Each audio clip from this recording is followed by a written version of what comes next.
This is the Glass Cannon Network.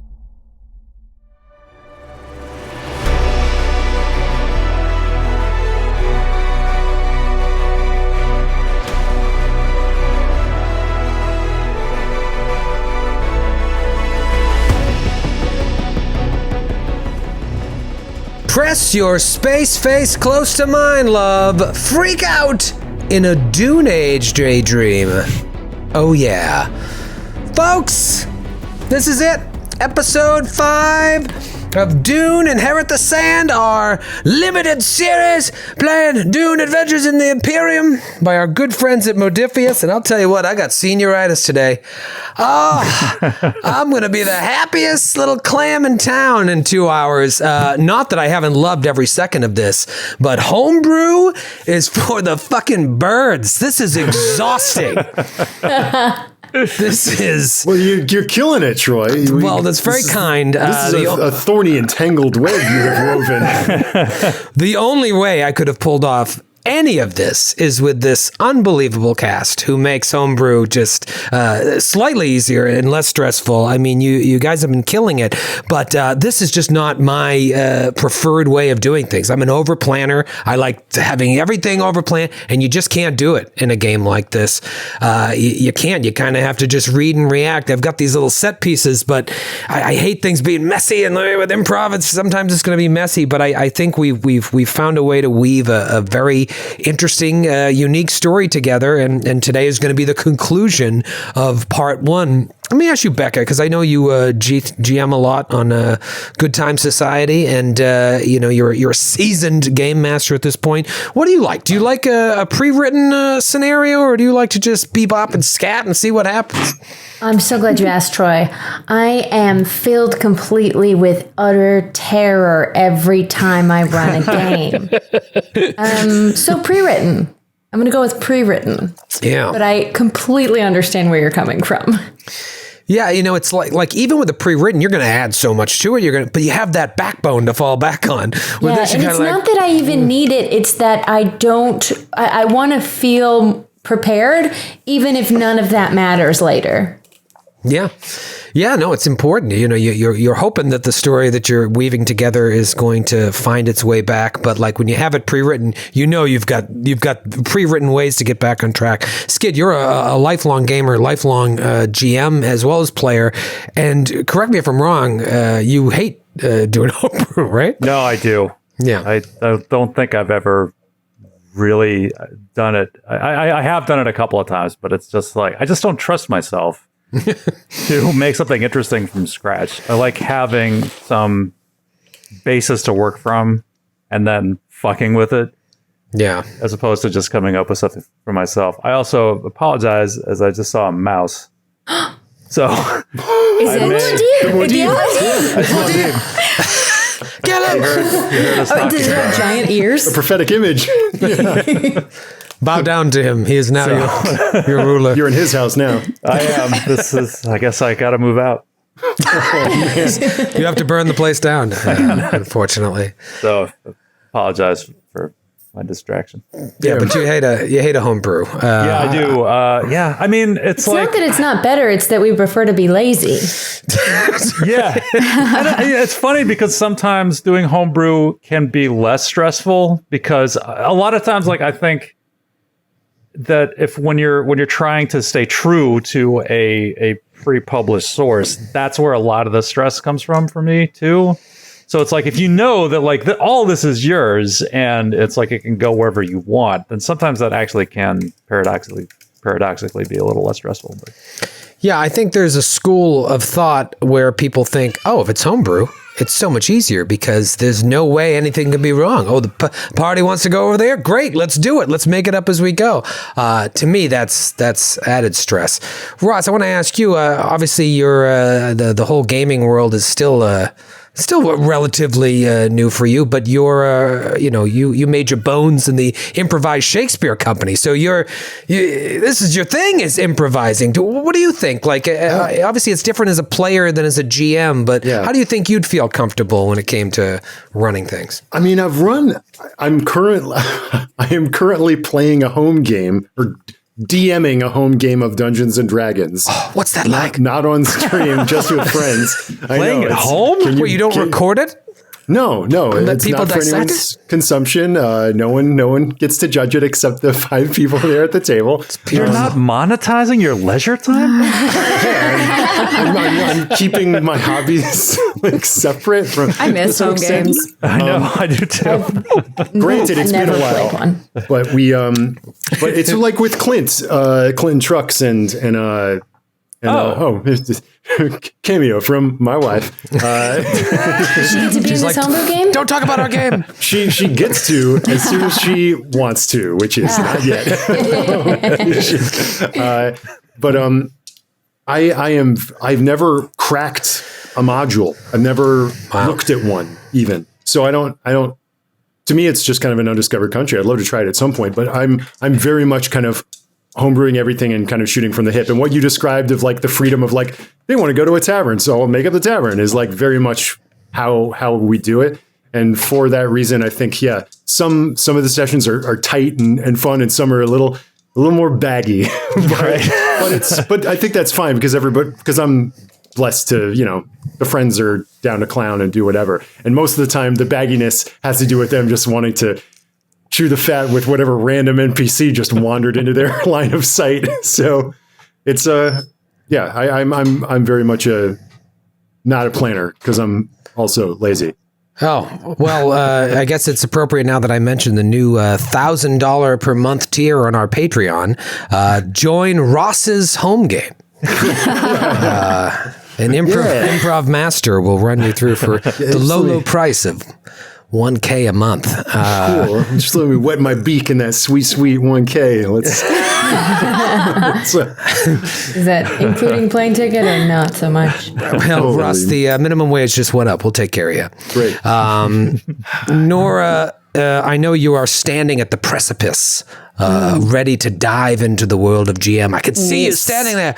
Jump! When you do jump, which way do you think you're going to go? You think you're like, you know what, homebrew, or you're just going to grab a module and go to town? I am not going to dive headfirst into homebrew as an intro. No, I'm generally as like a personality trait in general, I don't like to go into something unprepared. So the thought of that just gives me hives. Yeah, it's a lot. And what's funny is I get the sense that as more games start to become popular that aren't Pathfinder, that aren't D&D, there's less modules being released and it's more open-ended storytelling. It's gaming that is being made so you don't have to worry about grid maps, and it's all theater of the mind. And I don't know. It seems like the more we play these games, the more we're just going to have to do it, whether we like it or not. Even Cthulhu, you grab a Cthulhu module, some of the greatest Cthulhu modules ever written. You're still sitting down and just improvising and trying to keep the investigators on track. So you find a ketchup wrapper on the floor. What does it mean?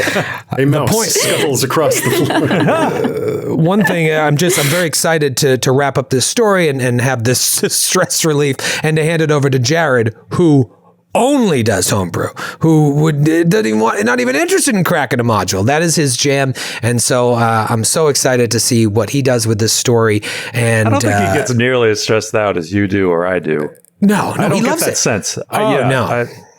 And I feel like Jared thrives in chaos. Oh yeah, He really stand does. up, and that's the most terrifying thing a person could do. Yeah, I know he's really excited about this, and he's going to have a pretty quick turnaround to start recording those episodes. So he's not going to have a lot to work with because I don't know what's going to happen to House Houdin at the end of this episode. Let's be honest. Some of you may die. That is kind of like if this was a movie version, some of you don't make it out of episode 5. Let's be honest. Now, I'm not trying to kill you. Well, no, I am going to try and kill you.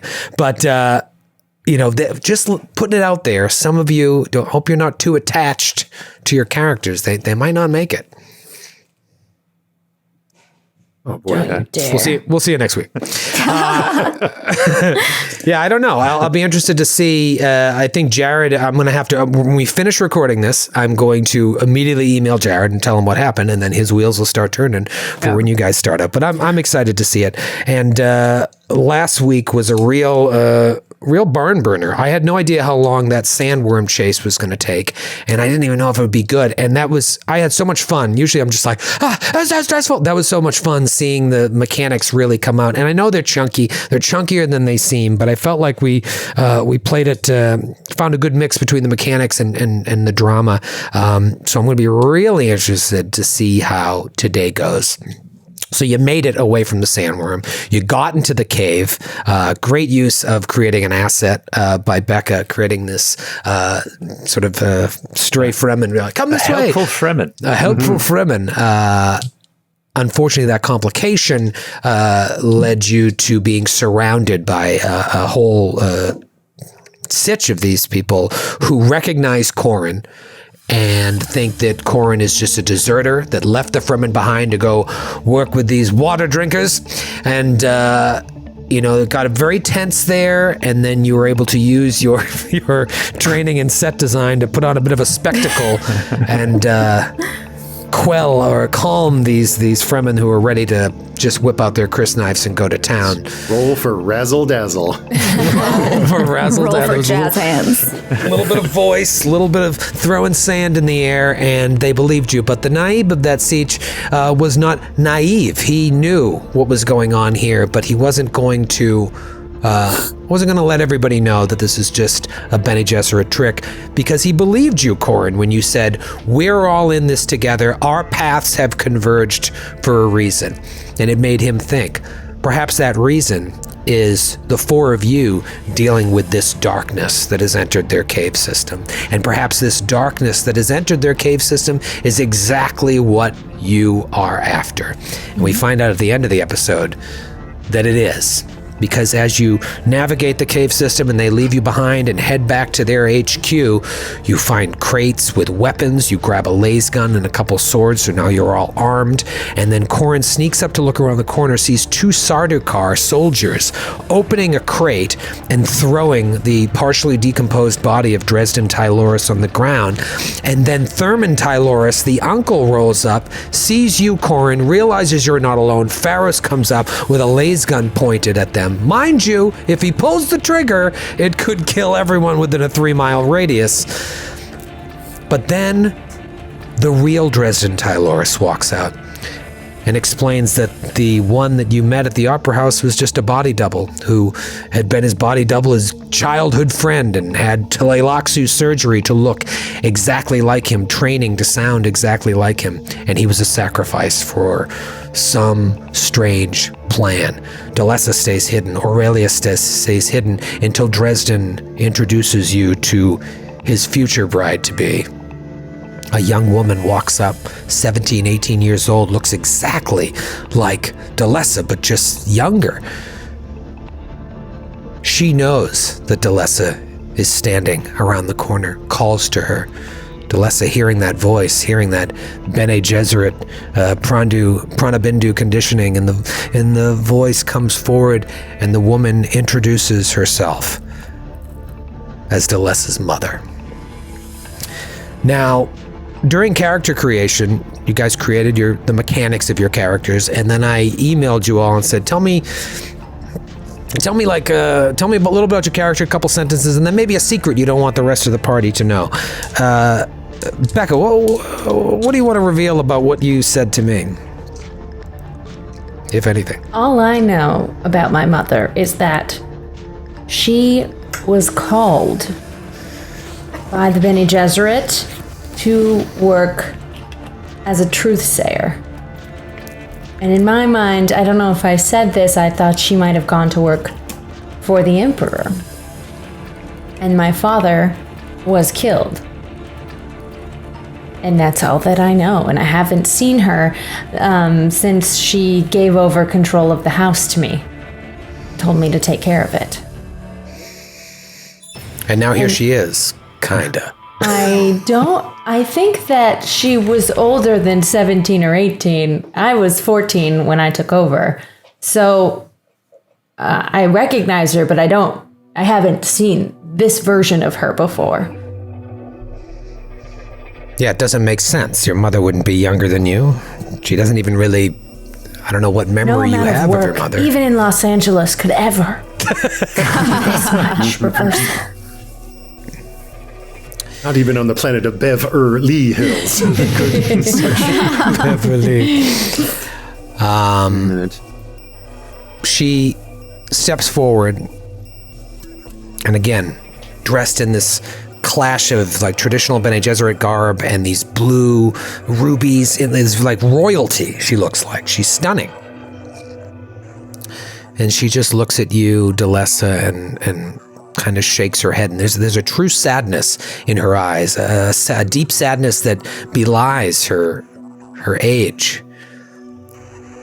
And she looks at you and says, "My darling Delessa, long ago I left you, and for that I am sorry.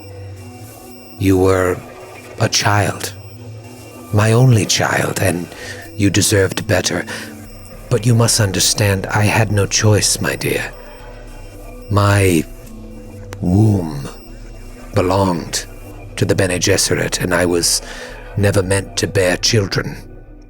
I was to be preserved for something greater, they would always tell me. A purpose they kept hidden. All of your brothers and sisters, I was forced to kill them before sunlight ever hit their face.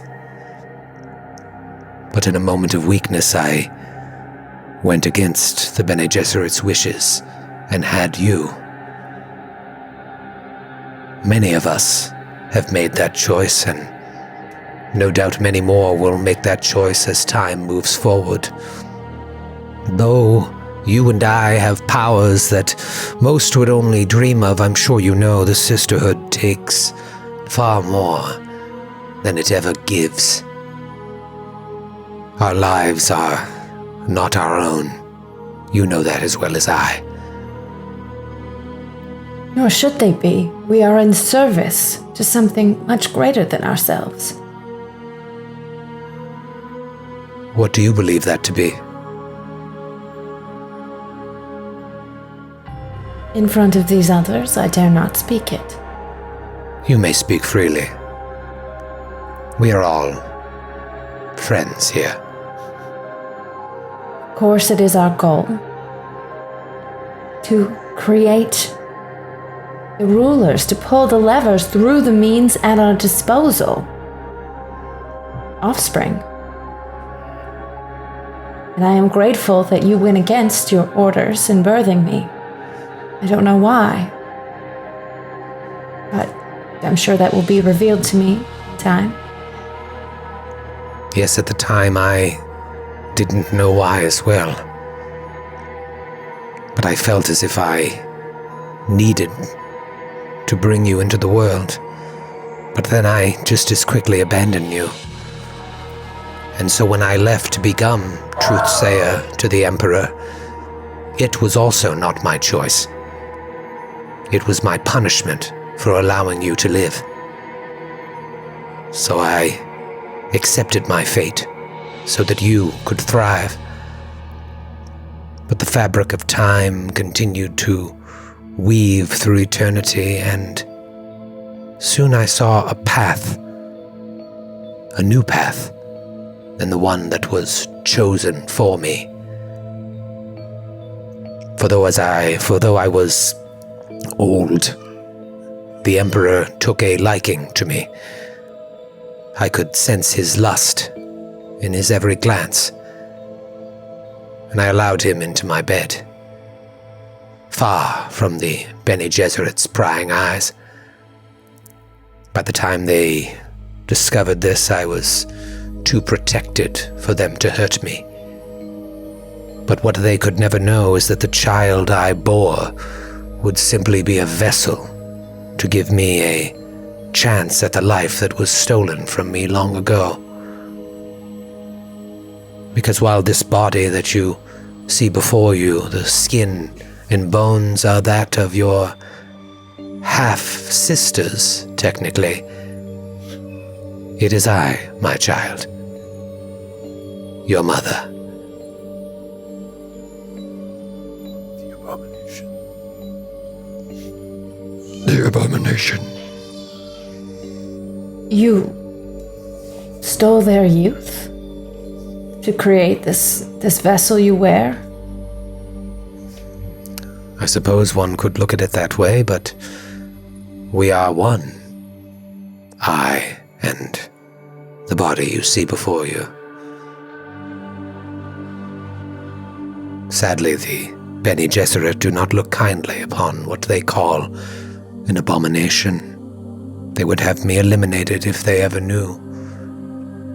But thankfully the Emperor favors his bastard daughter and grieves over the mistress he lost, giving birth to me. He is a fool.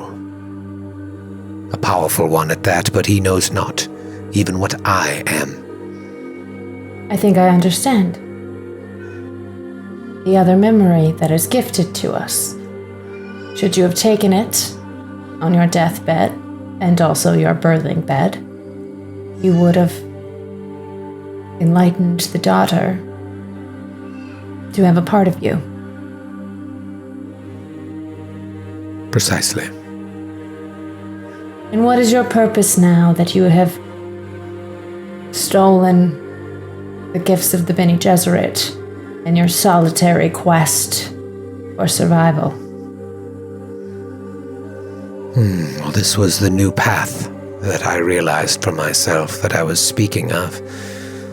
Because for many years I thought I would just waste my days as a mere truth-sayer. Essentially a prison. Prison for what crime? Giving birth to you. But the new path I saw became quite clear to me. So, even as a child, I began working with the Bene Tleilaxu to create Gola, to be placed all over Arrakis, weaving their way into houses, great and small, hiding in plain sight, until I could come of age and call them to my side. House Tyloris was the perfect place on which to sow the rest of my plan.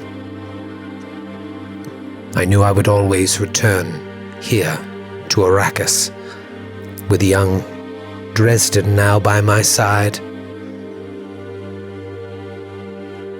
I would bring him back as well, and they would consider it a miracle, and I, a miracle worker. Good Uncle Thurman here, crushed by the sadness of his nephew's death, traveled deep into the desert in search of a rumored great oracle who would resurrect the dead. He found her, and Dresden was miraculously brought back to life. You see Thurman just laughing at this whole cockamamie lie that they've all concocted. Sadly, though Thurman succeeded in his quest to bring young Dresden back to life, he perished in the journey. Thurman, Tyloris goes from smiling and turns to look at her like, "What are you talking about?" And as he does, Dresden Tyloris, in a flash, draws a knife and lodges it right through his uncle's neck.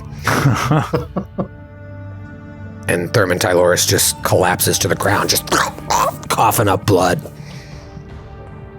A liability? Yes. The truth can only be known by so many people.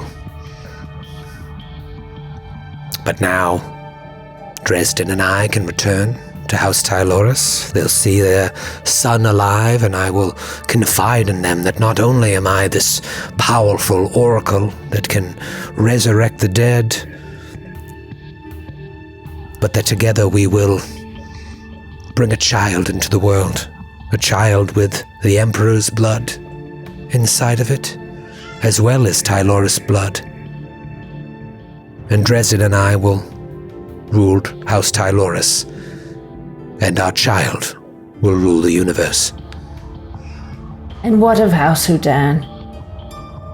An incredible house that you have spat upon. What of the Bene Gesserit, who will no doubt come for you, seeking to destroy you, for they will sense the other memory you have taken. Yes, I spent many years fearing the Sisterhood, fearing what they would do should they ever find out. But I am not concerned about them anymore. For once Dresden and I lie together, I will give birth to the Kwisatz Haderach, and the Sisterhood will stay away in fear. As for House Houdin, unfortunately, it makes me question ever saving you in the first place, knowing that now I have to do to you what I did to all of your siblings. For you were my one gift I kept for myself. But now I must eliminate you as well. Your plans are foolish and ill-thought. Death is a part of life. You cannot run from it. I agree with you. But we will not run from death. We will become death. We will eliminate our enemies. And those who stand in our way will perish. Just as you and your friends. Enough talk. And I want to shoot the gumja bar at her like a dart. One of those moves? The one that I had already palmed. Are we getting into this? I heard enough. Fuck this bitch. Wow. This is quite the Oedipal blade of twisted relations. Yeah, there's a lot going on here. Fight the memory of your mother that's trapped in the body of your half-sister. Tits. Families. All right.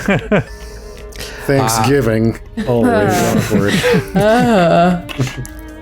Delessa reaches down. You see this, Pharos and Corin. Aurelius, you may be able to see it around the corner back there. I just want to know where everyone's head's at before we get into this. I know it's not in the line of fire. You stand in the way of the Gamja bar. No. Yeah, Pharos, maybe you see this first. Your eyes never miss a trick. Yeah. Where's your mind at? Like, this is going down? Right, as this is going down, I'm like, oh, okay.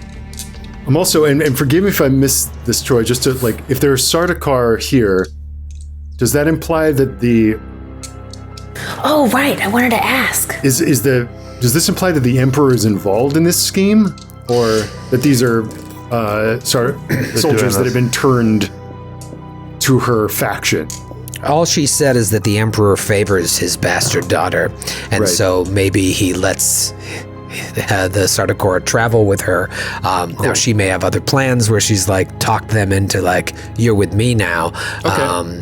Yeah. Then Pharos has a as this goes down, will has his eyes on them. Keep the fight between mother, sister, and daughter, and I'll see if I can use what I've just heard to sway the Sardaukar before they attack us. Since she's just admitted in front of them that she's working against the interests of the Emperor they've sworn to protect. Oh. Okay. Corin, where's your head at with this? You see Delessa going for this, and you know, like, if this leads to a fight, these are Sardaukar soldiers. These are elite killing machines. Corin does not pretend to understand the ways of the Bene Gesserit, but she does know that she is a little tiny cog in the great wheel of faith and truth and justice. And so my crysknife does not care what, what side anybody's taking politically.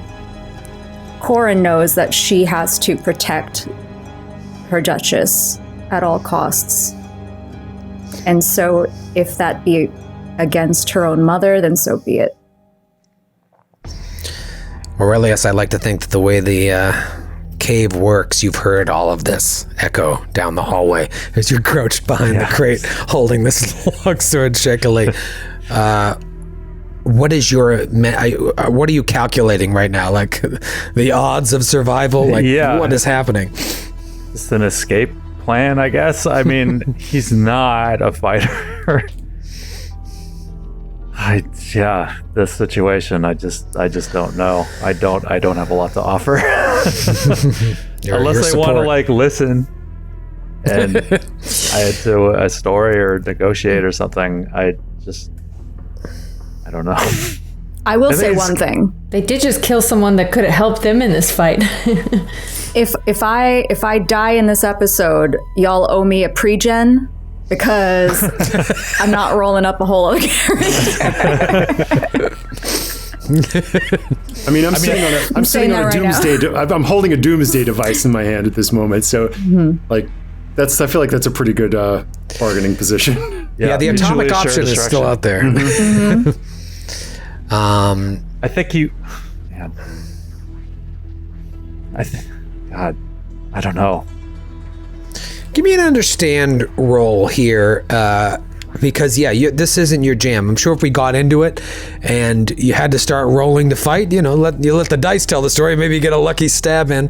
Sure. But you're the one that's kind of thinking this through and thinking what all the options are. So let's get you involved with an understand roll about what is a situation here that could help you, we'll say.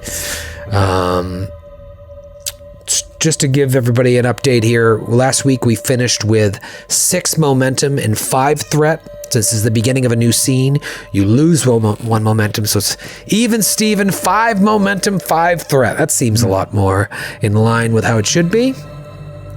All right, so understand, great. Cultural studies, house politics, maybe house politics. I don't really. This is survival. What are we looking for here? I am House Houdin. House Houdin is me. Is this duty? I think so. Justice? Yeah, I think it would have to be duty. Yeah, I think so too, because if this ends badly, there is no House Houdin. Yeah, and if House Houdin is you, there's no you. Right, and I think that if anything, this is either I have to go with this drive statement or challenge it right here, because I have to put myself in a position where I will be killed, he thinks, to preserve the house, or just challenge it, strike it out, and run for the Rockies. Right. Yeah, what are you going to be, a freelance mentat? Rockies. Yeah. The Rockish Rockies. Rockies. A freelance mentat on the streets of Arrakis. All right. I'm going to set the difficulty at 1. Okay. Low difficulty, because you're just trying to scan through and think of, is there any option here? And if you hit it, I'll give you something. And you can always spend momentum to get more information, but we're looking at a 8 duty, 7 understand. So your target is 15, 2d20, you need 1 success, 1 roll under 15. Okay. I think I am going to take a momentum to get an extra die. Okay. 4 momentum, 5 threat. Okay. He's looking around. He's calculating. Okay. A 17, a 14, and a natural 1. Oh, so 3 successes. So you succeed and you gain 2 momentum. So you go from 5 to 4 to now 6 momentum versus 5 threat. Yeah. All right, so I imagine standing back there holding this, eyes go up in the head like they did from episode 1, trying to suss this all out. And you think about the odds. 2 Sardaukar soldiers, a Bene Gesserit, and a young crafty heir. Also dealing with this person in Pharos, who I now believe may be just a traitor to our cause. I don't know. He's a Bene Talaxu. Like, I don't know what the hell's going on there. Yeah. Is it 4-on-4 or 5-on-3? Right. I lost my ornithopter. That's on my mind. No, that's still nagging at you. Like, I gotta buy a new ornithopter if I survive. There's still a mouse in my apartment that's bothering me. So, there's a lot going on. Can you spend threat to get rid of the mouse? All right, here's what I'll say. The Sardaukar are just straight up killing animals. You know what I mean? There's not a lot of reasoning with them. They're going to do what they're directed to do. This woman, you don't quite know what's happening here, what kind of magics she possesses. Maybe similar to your lady, maybe much more powerful. I imagine you going through your Rolodex of what this means, like trying to figure this out. If you've even heard of such a thing before, rebirthing yourself to start over. And that's the thing about the other memory is like, if it happens with Arya at the end of Dune, it's like she's born and she immediately knows everything her mother knows. So as a child, this little kid was playing in the kindergarten and then calling up the Bene Talaxu, hey, how's it going with those golas? I ordered. Dresden, though he is, a bad apple here, he is still grown up in the politics of noble houses. And perhaps he would accept a duel from Corrin. Now, he could kill Corrin. Or Corrin could kill him.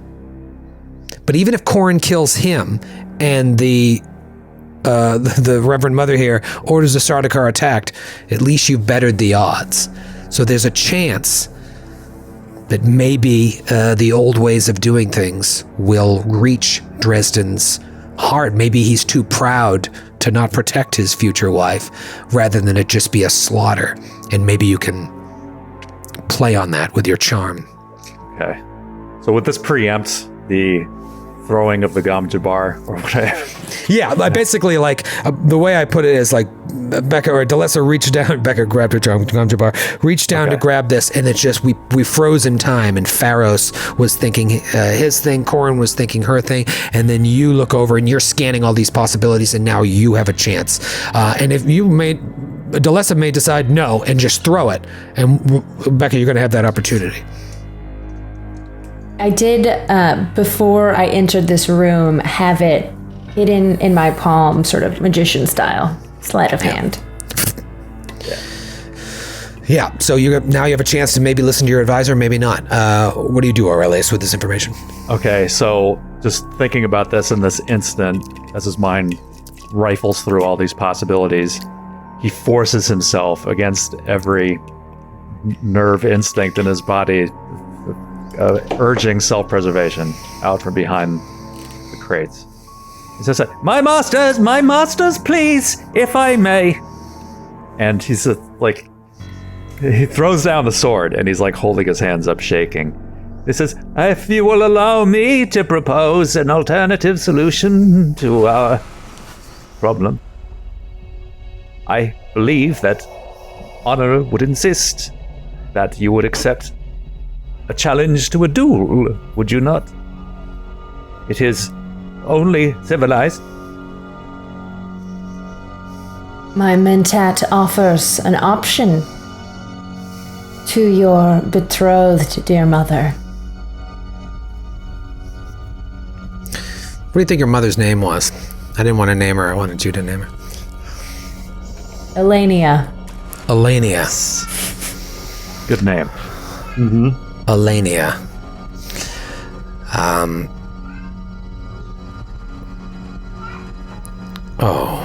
We are far from the noble houses of the Landstrad. What you invoke is noble, yes, but we have a job to do, and you simply stand in the way. So no, I don't accept. And then Dresden cuts her off, says, no, I like this idea. Let me prove to you that I am not just a vessel for our future child. Let me defeat their champion in front of you, and then we will lay to waste the rest of them. And Elenia is like, child, I have seen all possible futures, It is not worth the risk. But Dresden will hear none of it. Offer your champion.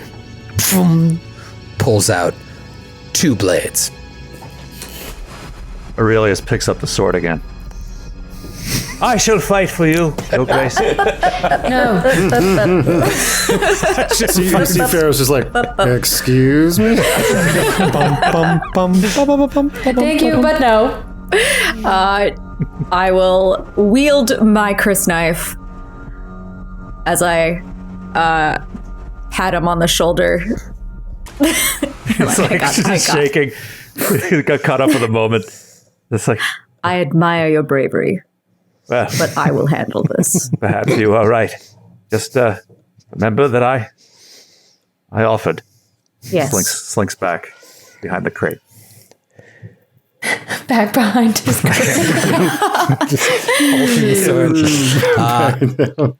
And now it all comes down to Delessa. Corin has offered herself for this duel. Do you throw the Gom Jabbar, or do you send her to perhaps her death? With my back to Corin, I motion with my hands. Are you sure this is right? I will only do what you ask of me. Ooh, good answer. I will never ask of you what you do not desire to do. Can you beat him? My desire is to protect you. And yes. Should things take a turn, I will act. Should things take a turn for the worst, it was an honor serving you. My love. My love. My champion will fight you. I will kill Weapons her. will you choose? I will kill her.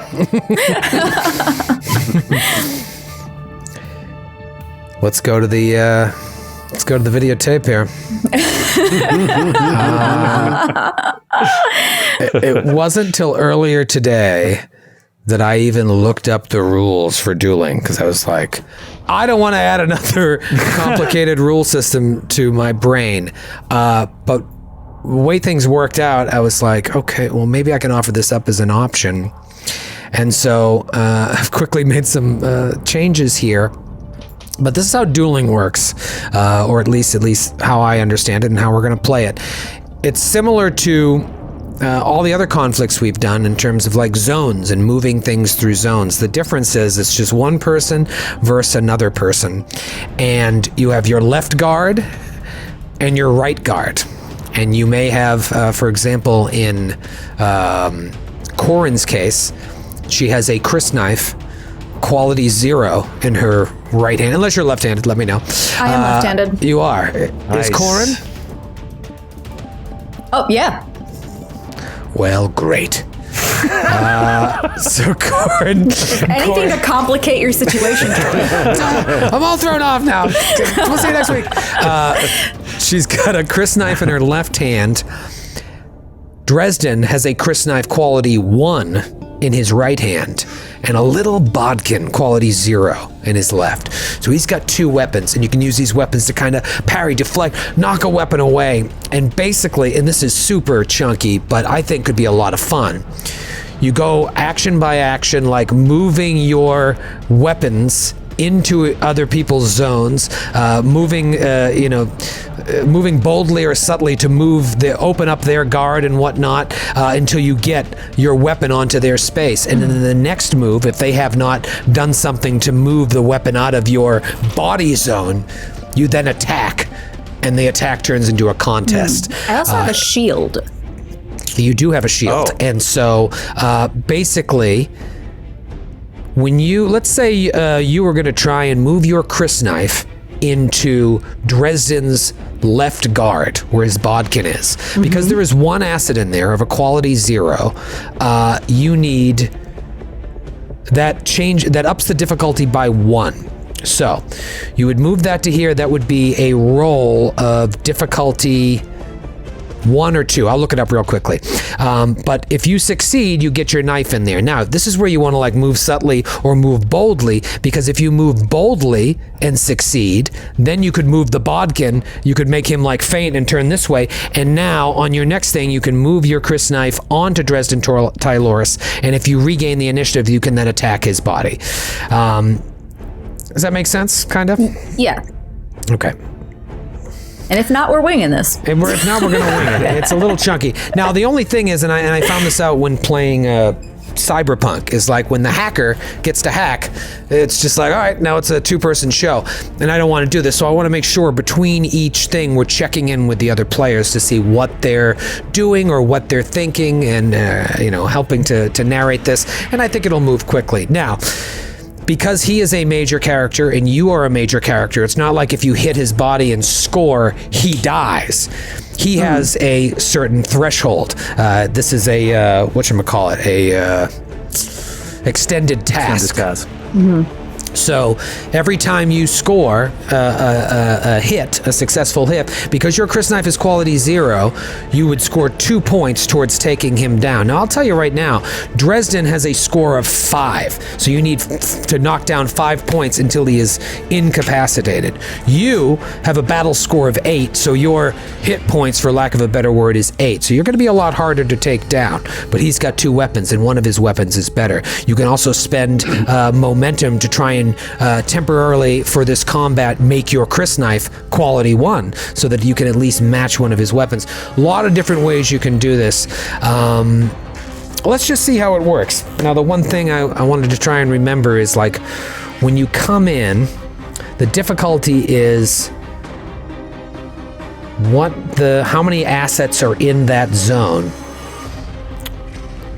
Oh, you know what? That's what it is. So you're pretty much always going to be moving subtly or moving boldly, but the difficulty goes up by 1 depending on how many assets are in that zone. So, for example, it's always difficulty 2 to move subtly or boldly. But if you want to move subtly or boldly into a thing where the bodkin is, that's going to be difficulty 3. If you try to move subtly or boldly into where the Chris knife is, because it's a Chris knife quality 1, that's actually going to be difficulty 4. 1 for the added asset, 1 extra for the quality of the asset.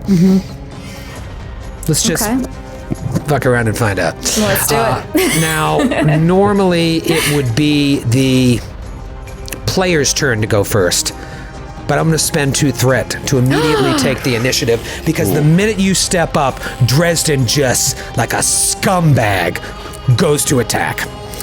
And so, what I'm going to do is I'm going to attempt to move boldly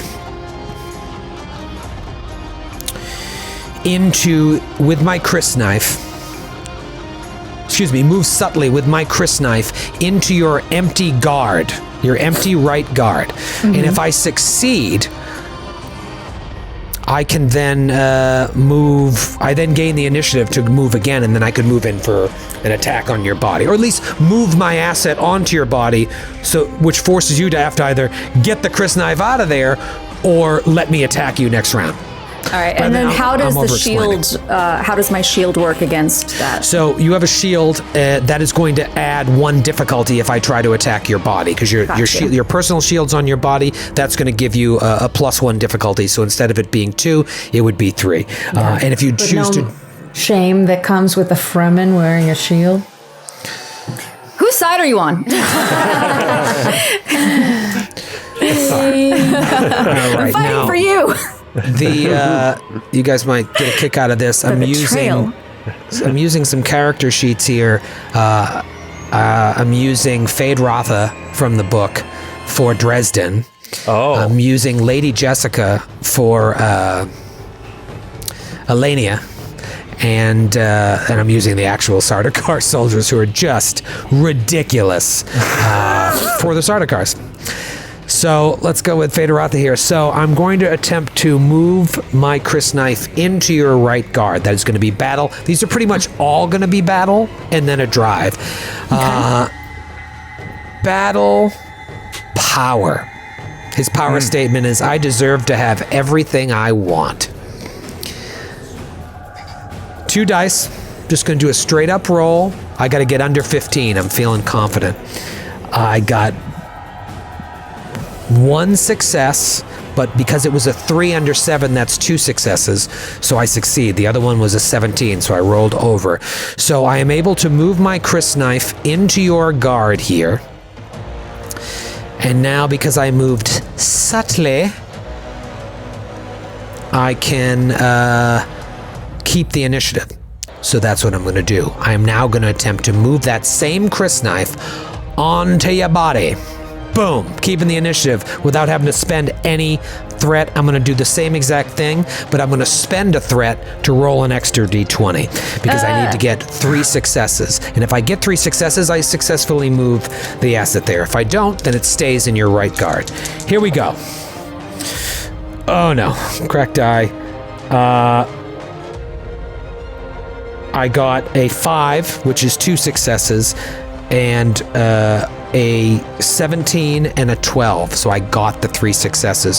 So that crysknife gets onto your body, which means next round I can attack your body unless you do something now like move boldly in a way in which you succeed. You can get that crysknife moved back to your guard. It is now your turn.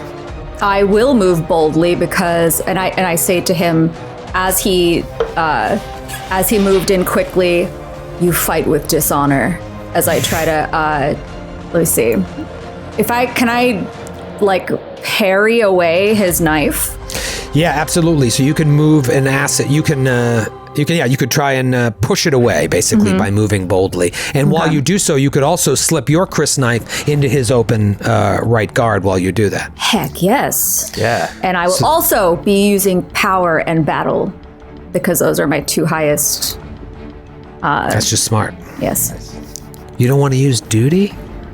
No, I don't. I need the points. And can I Dirty cheater. Me? No, sorry, who said that? Do I have a thing where I could add a die? Determination, or you mean momentum? Like to buy a die? Yeah, you absolutely. There's you guys We are have up to 6. 6 momentum. Yeah. Yeah. You can spend that momentum. Yeah, I'm gonna spend that momentum. Roll 3 dice.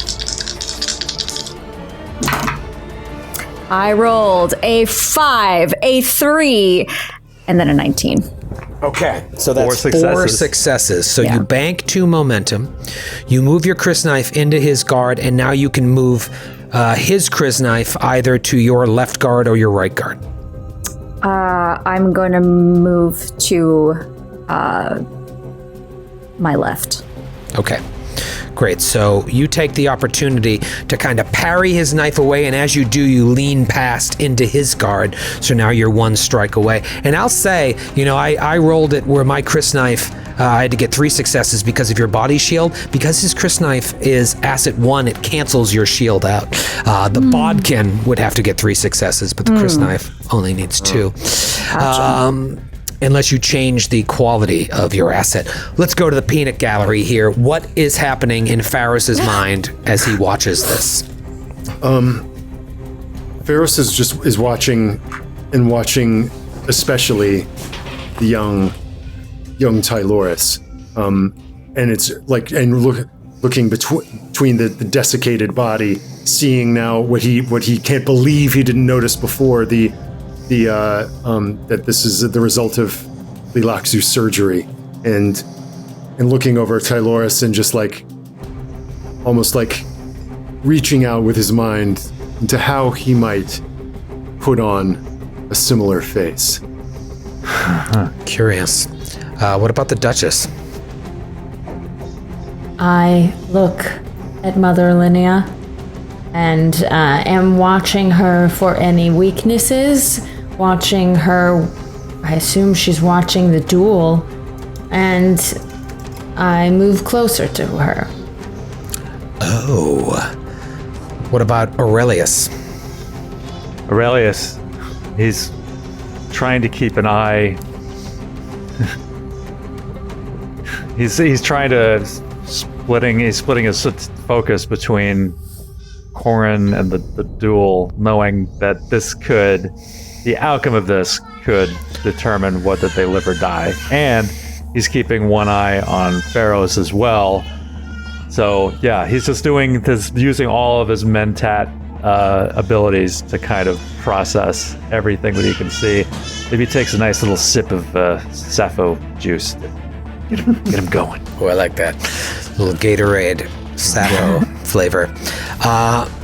I will say, Nora, here, you could spend 2 momentum to maintain the initiative and go after him. Yes. Or let him keep going. Okay.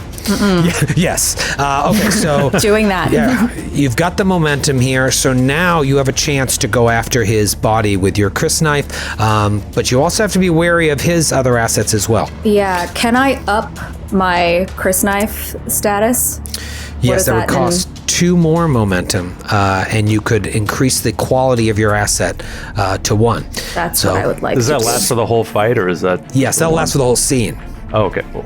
Yeah. Yes, I will do that. And should you survive this, part of character advancement is you can then keep that as a quality 1 Chris knife moving into Jared's game. Should you survive? Should I survive? All right. Well, then I will spend that to increase the quality of my Chris knife. 2 to take the initiative. Yes. 2 to increase the quality. You now have a quality 1 Chris knife, but Becca, as our resident momentum threat keeper, what does that put you guys down to? Troy, that puts us at 2 momentum. All right. Fantastic. Chris knife 1 and 1. What do you want to do here? Okay. I am going to try to stab at him. Little stabby. Okay.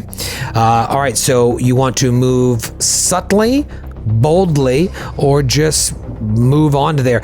I would think your best option here, if your goal is to really go after the body, is to try and move subtly so you can keep the initiative and then do an attack on the following round. And again, I'm playing a little fast and loose here with the rules, but if you keep the initiative, then you have an action in which to attack him.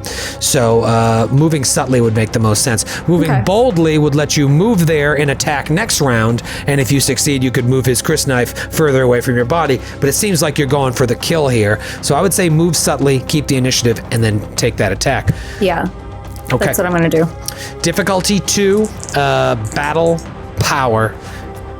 Difficulty 2. You could... I rolled an 8 and a 6. Ooh. Is that 4 successes? What is your battle? Is your battle 8? 8 and 8. Oh, That's 4 successes. So you're back up to 4 momentum. You slide your Chris knife onto his body. He does not have a shield because he's just a idiot. And you now have a chance to attack him if you want. So here's how this works. Yes. Since you're going after his body, you've got now a quality 1 Chris knife, so that's going to lower the difficulty by 1. He sets the difficulty by rolling. Now, so what I'm going to do is I'm going to roll battle, short blades, and power still. However many successes I get is how many difficulty you need, minus 1 because of your plus 1 quality Chris knife. Here we go. Natural 1 and a natural 2. Oh, no. Troy, why? So that's 4 successes, which have been now moved down to 3 because of your quality Chris knife. Your quality 1 Chris knife. So now if you can hit 3 successes, you will do 3 damage to his 5 because it's automatically, for an extended task, it's 2 damage plus the quality of the asset you're using, which you very smartly changed to 1. And I'm shocked that this actually sounds correct. So this is a big move here. You need 3 successes. I'm going to add a die. Yeah, I'm going to add a die. Just 1? I can add 2. Okay. You just have to spend 3 momentum total of our 4 to do it. Yes, I'm going to do that. Big move. Maybe you'll get some extra successes, get some of that momentum back. Maybe you'll get a complication. No complication, no complication, no complication. I rolled a 9, a 6, an 18, and a natural 1. Oh, 5 successes? Wow. Okay, so holy moly, you bank 2 momentum and you strike him. Walk me through this strike. You get that Chris knife. Where does it hit him? Ribs, neck? Okay, it's going to slide quick, like very swiftly between a rib, and I'm going to twist. Oh. And up. And, yeah, he looks hurt. He only had essentially 5 hit points. So one more strike like that, and you will kill him if that's your choice. Your crysknife has been drawn. She will kill him. She will kill him. All right, it's his turn. He is hurt. He's frazzled. He's going to move boldly because the first thing he wants to do is get your crysknife off of his body because it's going to force you to have to move it back and then take another action to attack. So he wants to parry that away. The problem is his crysknife, because he was so bold, he overextended himself into your right guard. It's going to take too long to bring the better weapon back to try and move it away. So he's got to use this little tiny needle, this bodkin, to try and push it away. Otherwise, I just don't have the threat to do it. So I'm going to move my bodkin.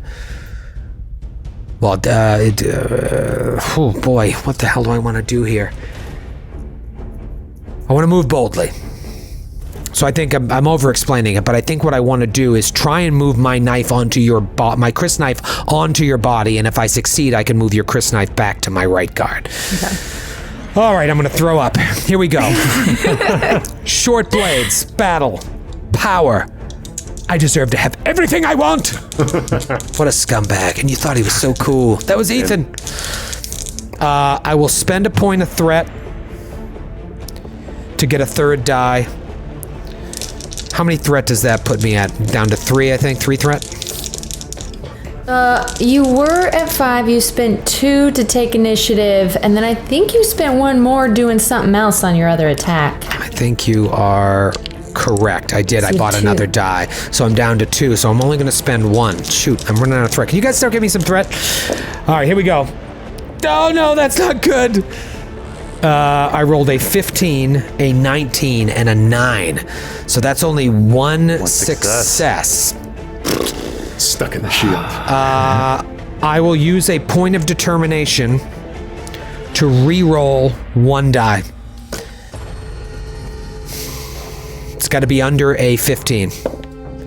Natural 20. I don't want to help you or anything, but couldn't instead you have made 1 an automatic 1? I could have, but I did it. But I did it. I have to make that decision before I roll. Yeah. He's cocky. He's brash. So I rolled them all out there. The best I can do is use the determination to re-roll. Yes, that's way smarter to do it that way. But I was cocky. I thought 3 dice would be enough. I wanted to save my determination. So this is bad. Not only do I fail, I cannot keep the initiative. Nora, you can move one of my assets anywhere you want. So you could move you probably want to move my bodkin over to your guard. I don't know what you want to do. It's up to you. And I'm going to let you guys brainstorm the complication. Not come up with Did you buy another die with threat for that move? I did. Okay, because if you're using, I'm just looking at Fade Routha's sheet here, and he has a talent called Bold, where if he buys another die, he can re-roll that die after spending threat. That is true. I forgot to look at the talents. That's my bad because I didn't look at that. So I'm gonna let this play out to see what happens here. Let's let you guys come up with some. I'm gonna say brainstorm because you're not gonna be like, oh, the cave crashes and falls on his head and kills everybody except you guys. What's a good complication here? And then Nora, where do you want to put one of my assets? So potentially I could move your crysknife back. Yeah. Right. You could go to there. Yep. Back to my right guard. Okay. What are the other options? I don't. You could move the bodkin to my right guard, which kind of in game terms, it exposes my flank because I'm turning this way, maybe from your stab to me. To me, it makes the most sense to put the crysknife back because it's farther away from you. Away from myself. Yeah, that's what I was leaning towards. Yeah, or put the crysknife on your person because you just want to show off. I could just take. No, I'm not going to do that. Oh, unless it's in my pocket. All right, this is very bad. And I only have 1 threat right now left? That's right. Oh, fuck. Okay. What are we coming up here with for complications? You know, I'm gonna stay on brand. I really like making Fremen come to our side. What if that Henri Fremen that was angry at us invading the sietch decided to kind of disobey the, what'd you call the leader of the sietch? Naib. And was just sort of spying on us, but maybe they come up behind a Sardaukar. Oh, that's interesting. Okay. What if he drops a weapon? It was like that's what I was thinking, like a disarm. That's more appropriate to the circumstance. Yeah, I like where your head's at, though, Becca. Story-wise, dropping a weapon would would definitely be more in the zone of the duel. Skid, do you want to weigh in? What if he has diarrhea? Oh, yeah. I like that. Helpful as always. That's a complication. Pretty complicated. And not to gross everybody out, but in a still suit, that's a real problem. Yeah, that's right. It's that we overload the still suit. It's like, still suit's like, oh, come on. You're really in trouble. Yeah. This is an off-brand still suit. I can't handle this much. I'm gonna, Becca, I like your idea, and I'm gonna hold on to it as like a further plot development, because if you do survive this, knowing those Fremen are there may be your only chance at finding a new life. But I will take the drops a weapon option, and I'm gonna say he drops his crysknife. Yes. And because I failed to move subtly or boldly, however the hell I moved, I cannot keep the initiative. Get him. Yeah. You have a chance to go in for the kill here. I'm gonna stabby. Okay. Now, how do you want to do this? Do you want to just straight up attack? Do you want to move? I mean, moving boldly and subtly doesn't even make sense at this point, right? Yeah, I guess.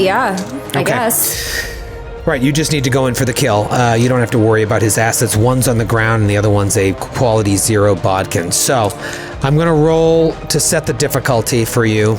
Okay. I rolled exactly a 15 and a 7. So that's 3 successes, and I'll spend my last point of threat to up the difficulty to 4. Oh, wow. Then I'm going to spend momentum for an additional die. Oh boy. Okay. Oh boy, and you have a crysknife, which And is I do quality have a 1. crysknife. So that's going to lower it again. So it's difficulty 3, and you've got 3 dice. This is it for the kill. I rolled a nat 1. Oh, yes. A 13 and a 14. Oh. Okay, and what was your total? 16, right? 16. Oh, yeah. It was 16? That's 4 successes. That's 4 successes. So you bank a momentum. As we say on our Pathfinder shows, describe your kill. Corin plies apart the crysknife from his ribs, licks the blood as she stares him straight in the eye, and then stabs him right in the neck. The moment it happens, All right. I want to pull a Gom Jabbar on my mother, but not kill. Nice. Nice. All right, let's go. Oh boy, I'm bebopping and scatting here. You know what? Let's have a quick ad break. We'll be back. Oh shit, we're back. All right, let me. Oh man. All right, let me take you to a new map here that I am quickly fixing as we go. Corin, these are the zones here. So Aurelius is back in the top zone, hiding behind a crate. Delessa and Faris, we'll work out here how this worked. I had Corin and Dresden in the middle here, and then the Sardaukars were back here with his dead Thurman, with Elenia or Elena? Elenia. Elenia. He's insania. Insania in the membrania. Can I take Dresden's crysknife? You dirty Fremen thief. I loot the body. How dare you? Yes, you can. You absolutely can. I will say there was a moment there before we get into this where you could do that. Just putting the name here. Now, I know you had said, Delessa, you were moving closer to Elena to do this. I think that's not possible. It's not possible. However, like, you're actually in a better position because the way ranged weapons work in this game. It's actually harder to throw a ranged weapon in a adjacent zone.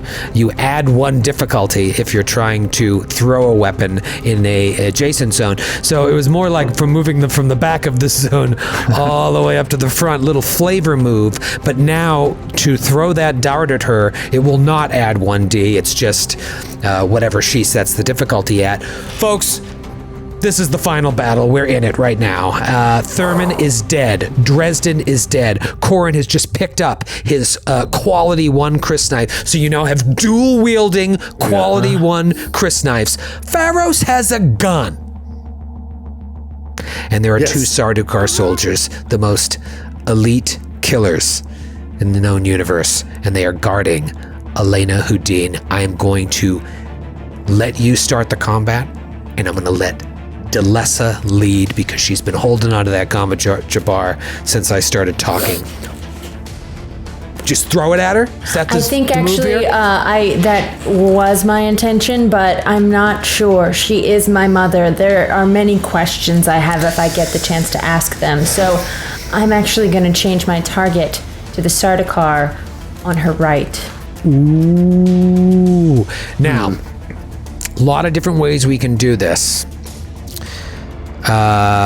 However, yeah, I'm not going to worry about that. One thing I was going to say is you could, like, the dart is an asset that you, like, move to one zone and then the next round you move to the other. I'm not going to worry about that.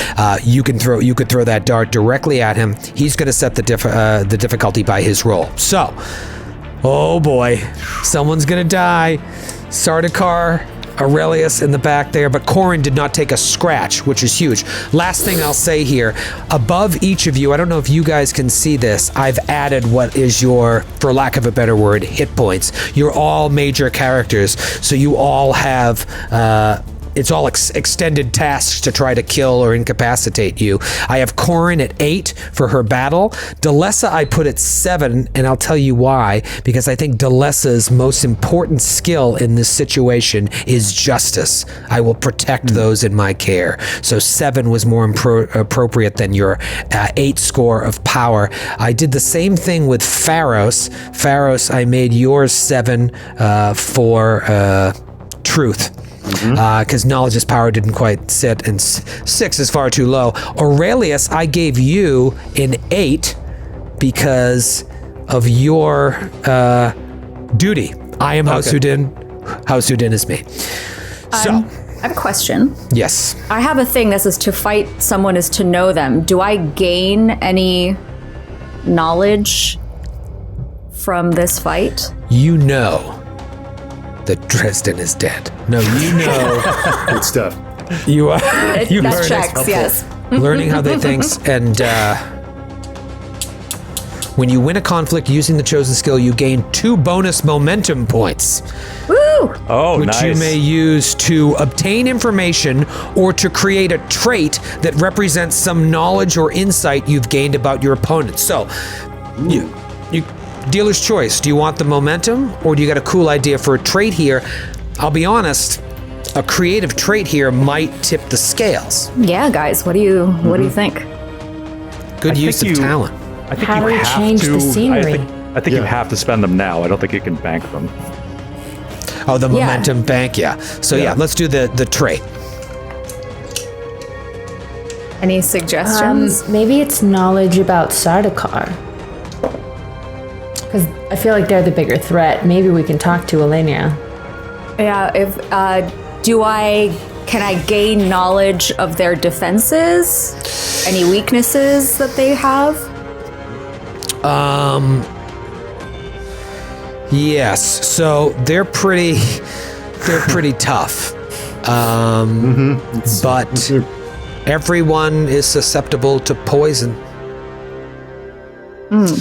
So how about the trait I give you is you notice nearby on all of these crates that they've loaded in, an open crate full of tinctures.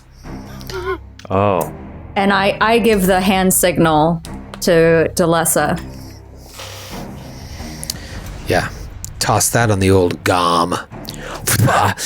Yeah, these guys are so badass, you might have to cheat to win here. Delessa, I'm going to set the difficulty for you. Battle, 8.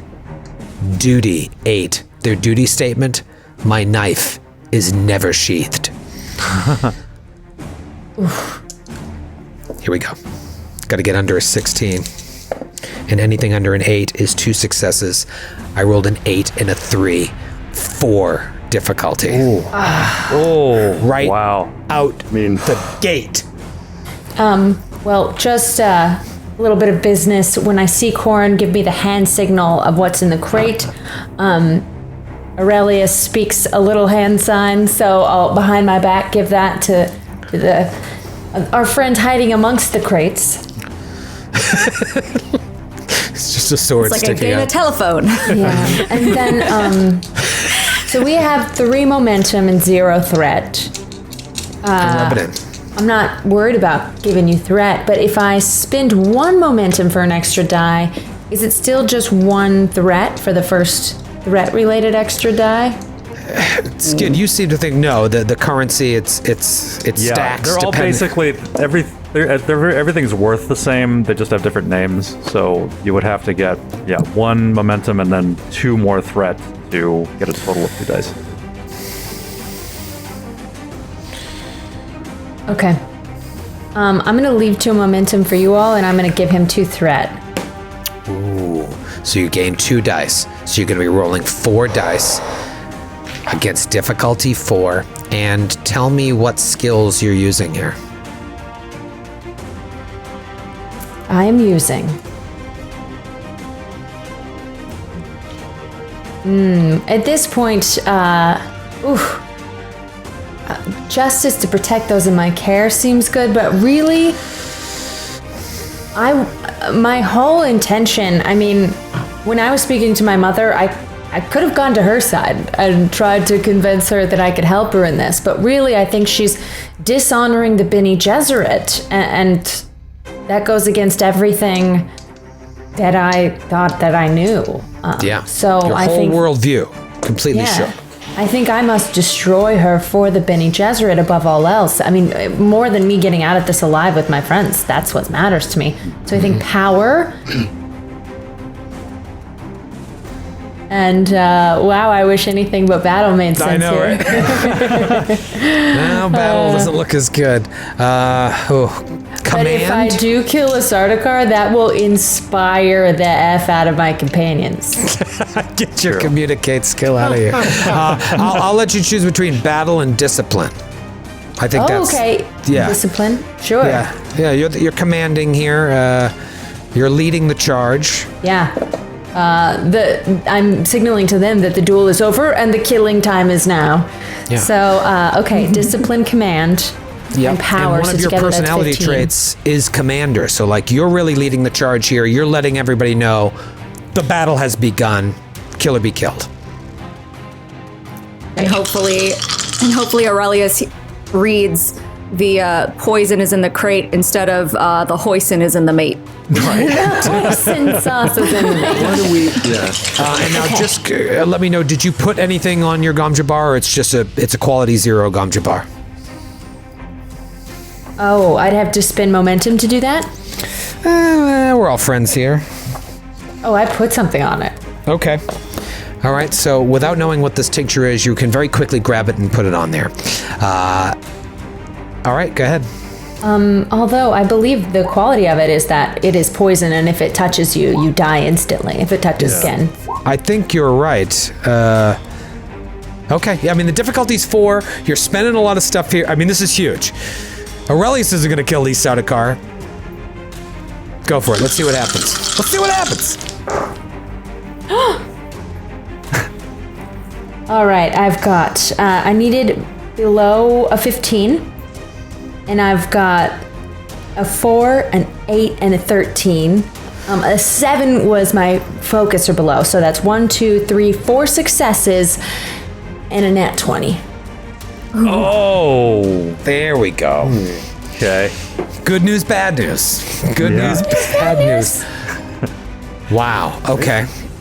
The poison is actually the serum that they used to make Captain America. And now the Sardakar's stats have all doubled.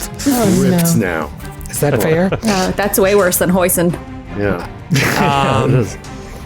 All right, here's the complication. You hit him, but it's a slow-acting poison, so he doesn't immediately fall. Always got to check the expiration dates on your Gom Jabars, people. Yeah. I guess a Gom Jabbar is an auto Text kill, that we right? just saw Elmo receive is that the Gom Jabbar Yeah. holds instant death. Yeah, it's a fun complication, but it's not really true to the Dune universe. Damn it, Becca! You're a good I'm lawyer. sorry. It's your game. You can tell me no. No, I'm gonna do it. The complication is the cave collapses on Delessa, and she dies. I will take that if I get to kill this guy. That's more in keeping Just- with the lore. Bonked by a stalactite. It lands directly on her, Impaled. and a little bit lands on the crate of poison, which then leaks into Explodes. into her open wounds. No, how about okay. Here's what I'm going to do. I am going to say the complication is the last living Sardukar gets a free movement right up to Corrin. Ooh. Yeah, that's pretty complicated because now he doesn't have to move subtly or boldly. He can just go to attack. Yikes. Now it's up to you guys. Do you want to try and keep the initiative here, or do you want to let one of my cool guys go? No. This guy Cool guy goes. is right up on me. No. Okay. Only 2 left. Yeah, let's spend the last of our momentum and Corrin go crazy. Yeah. That Let's, Gom Jabbar is clutch, but also now it's gone. Yeah. It's Like if you had that missed- is finding a needle in a cave stack. I love that. Just hits a Sardaukar soldier, drops him. But then this other one steps up to you, Corrin. You want to spend 2? Do you even have 2? Yeah, you have 2 momentum. Now you'll have 0 momentum to my 2 threat. Spend it. Now you've got to just either give me threat or what do you want to do? Ooh. Okay. So he's right. I've got 2 Chris knives. Nobody likes a braggart. How much threat to attack twice? How much to attack twice? Well, what you can do is, I believe it's move subtly. I'll look it up. And if you succeed, that's a difficulty 2. You can then act again at a +1d. Okay. Okay. The only issue is you're moving subtly. You're really trying to attack. You're not Yeah. really moving. Yeah. Yeah, I want to attack, especially yeah. if he's come up right to my face. Yeah. So I'm gonna mix the rules here because he should be setting the difficulty. Here's what I'll say.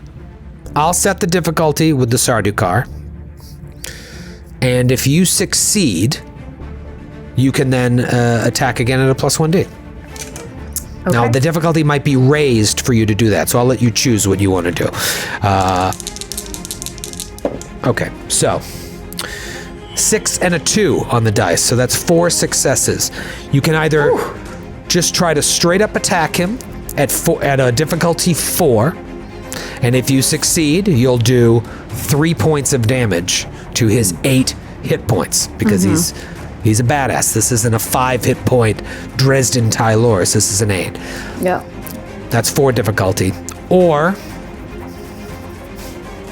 is this crazy? Is this crazy if I do this? Yeah. Or difficulty 5, and if you succeed on that, you can attack again. Wow. Okay. Does he have a shield too? He has a shield. He doesn't.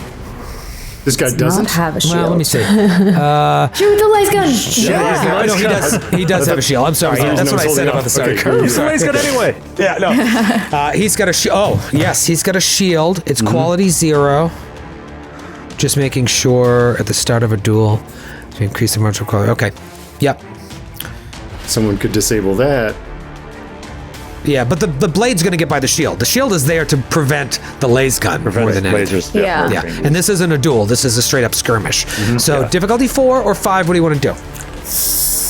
I think because I can't spend any more have no momentum. momentum. So I'm going to keep it down to a 4 because Okay. I can't add any dice. Okay, difficulty 4. If you succeed, you'll do 3 damage to him. Well, you could give him a threat.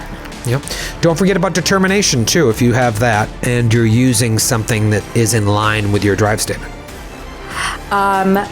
Okay.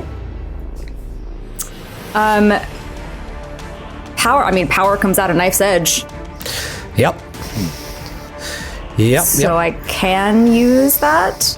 You sure can. You can spend 1 to have an automatic crit success, but then you don't roll that die. Or you can do like stupid Dresden and wait till after the roll to reroll. No, I'll You have do. to have the determination to spend, though, right? Yeah, and I don't know what determination I have, to be honest. Yeah, you start with 1, then you Did use you ever it. spend? I don't think I ever did. In the think you second still have episode, 1. you did, but I think every new scene does it replenish determination. I don't know. Oh, Don't Look at think my it Game Master screen. I think the only way you get determination is, you gain 1 determination when you challenge or comply on a drive test. When you're Okay. doing something against your nature. Gotcha. Okay, so it means I don't have that. You don't. All right, so we're gonna go for the lower success. How many dice you rolling? Well, I can only roll 2, right? We don't have any. Give me a little more Momentum? threat. You can give me 3 threat and have 2 more dice. Yes. or 1. 3. Do you? What do you guys say? He's gonna do nasty things if we put him up to 5 threat. So we'll do 2. No, do 1. It's either Threat, 1 you or mean? 3 are your options. Let's do 1. Okay. Yeah, I got my back against the wall now. I'm gonna get dirty. All right, here we go. Oh God, Oh no. I rolled a 9, a 3, and I rolled a nat 20. Oh man. My dice rolls were so good until they weren't. Okay. Wow. So not we're only getting- did you fail, because that was only 3 successes, Titus. you got a complication. Yep. We're running out of options. Someone's gonna have to get diarrhea. Have to. Okay. This is super mean. The complication is I'm gonna attack twice. Oh no. It's episode 5. I'm on vacation after this. No, I'm kidding. Again, if I die, I get a pre-gen. I'm not rolling up a whole other. I got you. I got you a pre-gen. I think you that may go for everyone. kidding me? I'll email Jared after this. He'll have a pre-gen done by midnight and it'll be ready to go. And don't forget, there's all those Fremen that may be your friends. If you survive, you don't have to change your contacts. You can still be a Fremen. My name's Sporin. You could have changed the name. All right, so roll to set the difficulty here for my Sardaukar that's going to attack you twice. It would be 2 sets of difficulty here. So you're going to roll just like you were trying to attack me, and that's going to set the difficulty. I rolled 2 d20s. 2 d20s, and you're using battle and power. Yeah. Okay. Anything 8 or under is going to count as 2 successes. I rolled a 13 and a 15. So that's 2, right? Both are your target was 16. All right, so my difficulty is 2. How many threat do I have? 5. That's my job. You have 3 threat. Oh, 3. Thank you so much, Becca. Sardaukar have this cool talent called Master at Arms. At the start of a duel, skirmish, or battle, the Sardaukar may spend 1 point of threat to increase a martial asset they have by +1 quality Oh, I have that too. for this conflict. Cool. So I'm going to do that. So that adds +1. I'm doing battle and duty. But if I have Master at Arms, does that cancel each other out? No, you know what it would do is you could make your Chris Knife quality 2 if you give me a point of threat. And you could do this if you want. Think about it. If Okay. you're still alive after I'm done attacking you. I don't like that. Oh, man. So this is, I got a +1 quality coming in hot. Okay. That is 1 fail and only one success.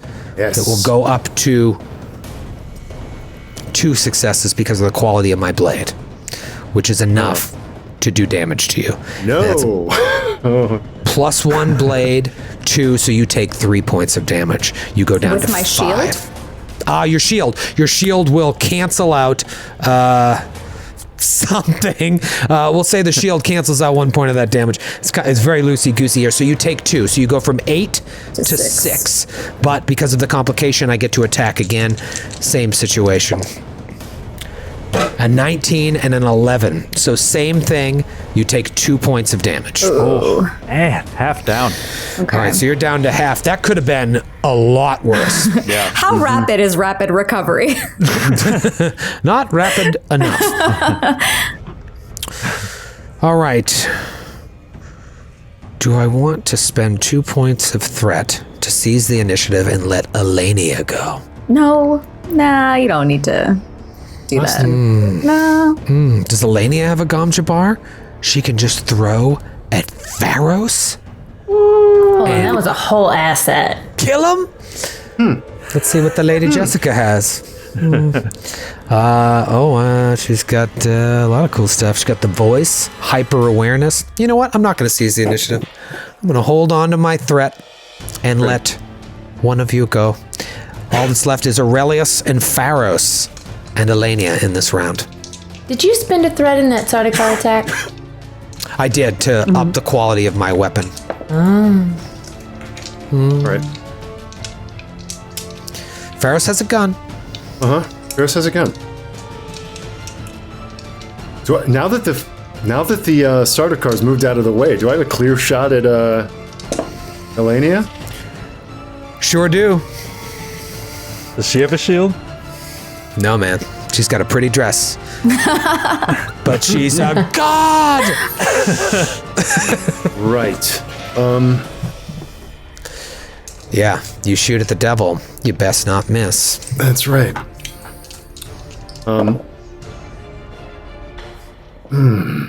This guy's really carving up our friend. But yeah, actually, they're working for her, yes? Mm-hmm. They're her loyal, It's great. It's just one Sardaukar protecting her. Now that Dresden foolishly went into battle with Khorne. Okay, Sorry. Go for it. Well, can we use threat to remove a trait from a scene? Yep. Is that 2? Threat or momentum, it's 2, yeah. So can we spend 2 threat to remove the trait Sardaukar from the Sardaukar? Is that a thing? We do that. You can remove the silent I deny. It's like, what's my job again? Sometimes I think the questions can be really good, and then you always get me. You always get me. Don't worry, I'm gonna kill you back there. Okay. I'm cheerleading from behind the crate. Okay. A crate of poison? Ferris shouts out, "Not another move!" As he kind of raises the laser gun so that all can see that it's pointed at Elenia. It seems to me that your husband, who you've taken such great pains to resurrect, making yourself a hero, now unfortunately is bleeding to death on the floor of a cave. And I should hope, and tell me when you need me to roll, I should hope, as his face changes, that perhaps we can have a more amenable conversation if we all understand that there are things that we can offer to one another. As now the face of Dresden Tyloris is holding a gun on her. Don't you agree, my betrothed? Amazing. Oh, that was great. Twists and turns. Right before you did that, I was looking at because I'm using Lady Jessica for her. One of her talents is passive scrutiny. When Jessica enters a scene, she may know one piece of hidden information as if she's spent threat to obtain that information. And what I was going to do is reveal you. Yeah. And now you just revealed yourself. Reveal myself. I'm backs against the wall here. God, you're good. And Aurelius jumps up. He's like, I see. That's what I was trying to say with the hand signals. Oh, no. Ah, yes. The Bene Tleilaxu. Your kind has been most helpful to me over the years, and I agree that you can continue to be helpful. But only you. Remove Delessa and the Fremen, and join me. Or take arms against me. And die, she uses the voice. Flavor voice. Echoes in your head. And a lot really comes down to this. How loyal is Pharaohs really? This is my question. It's my question. Here it is. How loyal is he loyal to the Tleilaxu? To Delessa? I look over my shoulder at him questioningly. He's got a gun pointed just past you. Or on you. I flash back through all of the fun times we had, eating ice cream, skipping through the palace, spying on Aurelius. He's at the back. It takes the morning train.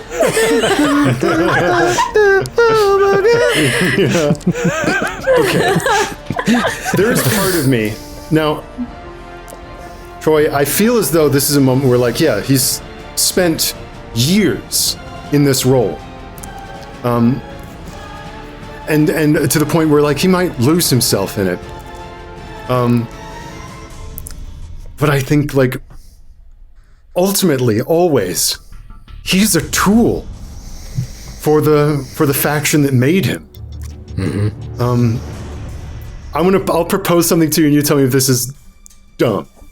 I doubt it will be. It's dumb, I hate it. I want to roll. And I think maybe the role here is maybe just flat, like, duty. My duty is a 5. And I think if I roll under a 5,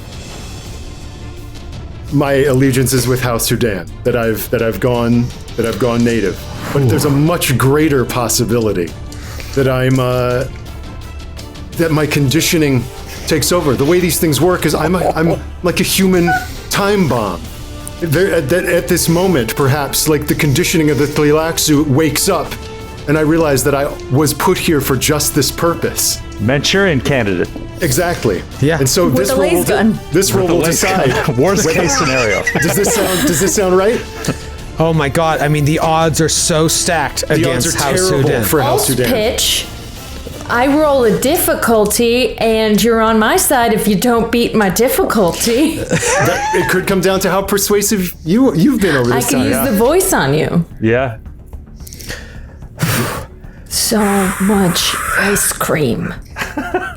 Yeah. Do you want to do it like that? Do you want to make this a contest? Yes. A contest between you and Delessa, because Delessa, you see him questioning this situation. You can see it in my eyes. Like, that's part of me is like fighting a voice in my head that is just like, the time has come. Do your true duty, the intention for which you were made. Kill them all. So yeah, what's the thing I have to be? And in this case, it maybe just wouldn't be the flat 5. Instead, Delessa will set the difficulty by her command to you. Great. Or whatever you want to do, Delessa. I love this because, you know, when you think about it, if you look at this, even though Dresden's dead, Thurman is dead, the Sardaukar is dead, the Gom Jabbar is gone, and it's a Sardaukar soldier and this Bene Gesserit against an unarmed Delessa Yeah. And a warrior in Corrin who just got struck twice by the Sardaukar. And then Aurelius is your buffing cleric hiding behind the boxes. Great. So the tides have turned here. Delessa, how do you want to set the difficulty of this check? I would like to set it as high as I can, and then he'll have to beat it to go against the voice with which I say to him, "This one is not loyal to Tilaxlu. She is an abomination." Great. Okay, so what am I trying to hit or exceed? This sounds like discipline command. Yeah. And what do you think, Becca? Truth, power, justice still? Oh God, it's like Bene Gesserit versus Tilaxu. So I think my power is Bene Gesserit related. I would say that. Okay. All right, so you're aiming for a 15 here. Anything under 7 is a crit, but then you use the voice as well, which allows you to add 1, 2, or 3 points of threat to up the difficulty for Ross. Yeah. And you know what? You can roll first to see what you get, and then decide how much threat you want to spend to make it even harder for Ross. For Ferris. Okay. So roll under 15, anything under 7 counts as 2 successes. So I'm rolling 2 first. PvP. A 4 and a 12. So that's 3 successes so far. All right, so that's a difficulty 3. You can make that 4, 5, or 6, depending on how much threat you want to give. With the power of the voice. Well, is he allowed to give threat too? In this case, Troy, would I, to bump up my roll, spend threat? Yes. Oh, yeah, because you're on his side. You're on Troy's side now. I will loan Pharaoh's threat. Yeah, I'll spend it for Ross to try and turn well it. then here's the thing. Because I get a better deal of 1 for 1 You sure do. versus the escalating cost, then I'll spend 3. And that's going to make it a difficulty 6. And then what? How much threat do I have left? Any? You have 5. 5 left? Yeah. Oh, wow. Okay. You gave him 3? Yeah. All right, Ross. Let's have some fun here. Difficulty 6. So, okay. Duty was the drive I chose. Skill,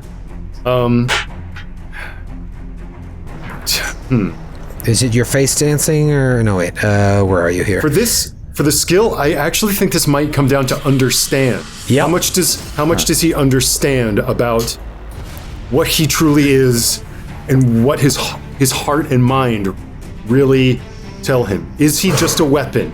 Is he just a thing, a tool? Or is there something in him that is truly loyal, that truly cares about the relationship that he's built up over this It'd time? be that or discipline, I think, would be the 2. Right, yeah. But they understand, definitely that works. So you're thinking understand and duty? Yes. Okay. That's a 13. Deductive reasoning doesn't really fall in here, so the only think so. crit you're going to get is a 1. I'm going to spend 3 threat to give you 2 more dice. Okay. So you're going to roll 4 dice, and you need 6 successes, and that basically means you either need 1s or rolls under 13. This is 4 pretty, I don't know here. I don't know. That means you need a natural 1 for this to succeed. Right. And then I keep 2 threat for myself. My target is 13. Yes. Yeah, this is basically impossible. You need 2 nat 1s. Wait. Yeah. So but I can still roll. So if I roll under a focus or if I roll under a skill that does not have a focus, I don't get the extra success. Right. All right. This does feel like it fits under traps, though. Yeah, you're definitely trapped. Oh, yep. Let's up the ante. This is a classic Tleilaxu trap. Okay. I can't even look. Why did I say that out loud? What was the number I had to beat? 6. 13 6. or under 7. Oh. Okay, that was the number of successes I had to get. Okay, I've made all the rolls. You see the laser gun tremble in the hands of Dresden Dolores. There's eyes that are not the eyes of Pharaohs that like look at you, Talessa, as after you've said that these intentions are not the true intentions of the Leaksu, that this is an abomination, speaking with her own will and not the will of the faction that made me. And you see my eyes narrow as Dresden looks at you, and then with an impassive gaze looks at Elenia and blasts her right in the fucking face. Oh my God! All right, Pharos has chose House Houdin. Wow. Okay. Wow. Delessa really would cool. be sweating if she didn't have the Pranbendu ability to hold it in. Plus, you're wearing a still suit right now, right? Yeah. Or maybe Okay, she how just mu- used a lot of right guard. How much momentum do you guys have right now? Still 0. Still 0? Yeah. Okay, go ahead and I want to say that the whole thing that happened between Delessa and Pharos was like a mini game. I'm going to keep your initiative, take the shot on Elenia. Thank you. And I'm going to have her set the difficulty for you. Great. Hers is going to be, it's not really battle, discipline and faith. Okay. The discipline focus is self-control, which doesn't really sound good here, so I just gotta set difficulties. Natural 1 and a 5. Oh. So that's gonna be 3 successes. That sets your difficulty at 3 to hit her. Your laser gun, we'll say, is quality 1. You found a quality 1 laser gun. So if you hit, you'll do 3 points of damage. Okay. It's battle and duty. I feel like I am now completely dutiful to Her Highness Delessa Houdin. And I want to give you some threat to buy another dice, because right now I'm just working with 2. It's smart. If you hit here, you'll take away half of her HP in one shot. All right, here we go. 3 dice. Here we go. Got to get under 11. Can you spend bonus momentum earned on an attack roll to inflict more damage? Does that work? That sounds right, but Ross seems like he may have struggled here. I just got 1 success. Oh no. Success. All that power struggle and you couldn't even aim. Yeah, not built for it. Oops. Womp and also womp. Oh dear. Okay. Let's have some fun. It's her turn. Oh no. She, just because I think this is interesting story-wise, she uses the voice on Aurelius. Oh no. And what she's going to say is, kill the Tleilaxu. So, let's work out how this is going to go down. Okay. I wish I had some popcorn. I'd be stress eating right now. So I spend up 3 points. It's a communicate test. I can get automatic successes to try and force you to do this. Communicate is 6 for her. And I think it is, I'm going to stick with faith. So, trying to think what are the best way that this works. I can spend up to 3 points of threat to buy automatic successes on a communicate test. And how many points of threat do I have left? 3. 3. All right. I'm going to spend them all to set the difficulty at 3 for you to resist this voice. Okay. And if you fail, the result will be on your turn, which is the last turn of the round here, you have to move to attack Pharos with your shaky sword. Okay. And it's Either because way, you think that he's Pharaohs, evil. you're fine either way. Just letting you know. Never know. Nat 1. So what do you want to roll here, Skid, to try and Okay, resist I'll the roll power? discipline and duty. Okay. So, and I don't have a focus, so that is just 13 or lower. 13 or lower. but you need 3 successes. So do you want to give me some threat? Yeah, I gotta give you a point of threat to get at least one more die. So. I'll take it.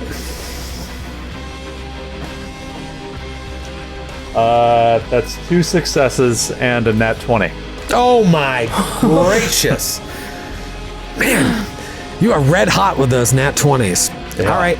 Wrong game. So she commands you, and something in your mind tells you that what you knew all along, the minute you saw him when he was climbing up that rock, changed. This guy's bad news. So the complication is you can move for free right up to Pharos, and now it's your turn to attack him with this sword. Okay. So Pharos, you'll set the difficulty here because you turn around and you see Aurelius coming at you. So battle. Yeah, battle and... You could also, I would argue, understand, like, what is happening here. yeah, I will go with understand to try to feint and yeah, let's go. Let's go faith. Let's go Justice. justice. Okay. All right, that's going to be an 11. Got to roll under anything under 11 here. I rolled 2 8s, so that's 2 successes. All right, Skid. So you are attacking him with a difficulty 2. If you hit, you will do 3 points of damage to Pharos. Okay. So I'm gonna do battle and power. So Okay. Are you saying the swords we found are level 1? Yeah, every weapon you found was of quality 1. Wow. So, I mean, it's gonna. You're doing what? Battle and power. battle and power. All right, so it's a 10. Yeah. And your battle, you don't have a focus in it. Power by hook or by crook. Yeah, but that doesn't matter. Yeah. It doesn't really matter. All right. If you anything under 10, you need 2 successes. If you do, Pharos gets hit. Okay. I rolled a natural 1 2 successes. Nope. and a natural 20. Oh my Wow. God. All right. So the complication Norse is Foundry. The complication is I'm gonna. My complication is I'm going to turn that 20 into another success. You hit Pharos and do 3 points of damage. Okay. Okay. So I'm down. 3 points, you say? Yep. So now you're down to 4, as it were. So it is a new round, and perhaps the last round. You guys can go. There are 2 enemies left, or 3 if you count Aurelius. Who wants to go first? Horn, I feel like you got to redeem your attack on that Sardaukar. Yes, and because it's either I attack or I get attacked. Here's an idea I'm going to throw out to you. Spend momentum or give threat to increase the quality of your Chris knife even further, so that if you do hit, you'll do even more damage. And move subtly to try and attack twice. I don't know.